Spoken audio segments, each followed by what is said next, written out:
கீதையில் 2வது சாப்டரில் 55வது ஸ்லோகம். ஸ்ரீ பகவானுவாச்ச பிரஜஹாதி யதா காமான் சர்வான் பார்த்த மனோகதான் ஆத்மன் ஏவாத்மனா துஷ்டஹ ஸ்தித பிரஜ்ஞஸ்ததோச்யதே. இப்போ இதுக்குள்ளே அர்த்தத்தை பார்க்கலாம். இப்போ நம்ம மேலே ஒரு 3 சக்ஞாக்களை பார்த்துட்டோம்.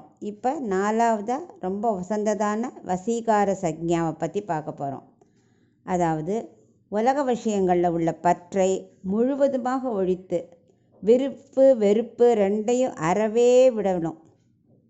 ஏன்னா எண்ணெய் பாட்டிலில் ஒட்டின்னு இருந்தது இல்லையா, அந்த பிசுக்கையும் முழுசாக கம்ப்ளீட்டாக சுத்தமாக செய்கிறது போல் மனசை மற்ற விஷயங்கள்லேருந்து கம்ப்ளீட்டாக விலக்கி ஆத்மாவின் இடத்துல செலுத்தணும். ஃபுல்லாக மனசை கொண்டு ஆத்மா கிட்ட விட்டுறணும். அப்படி செய்பவனை தான் ஸ்தித பிரக்ஞன்னு சொல்கிறா. இது ரொம்ப ஈஸி இல்லை, ரொம்ப ரொம்ப ரொம்ப கஷ்டம்.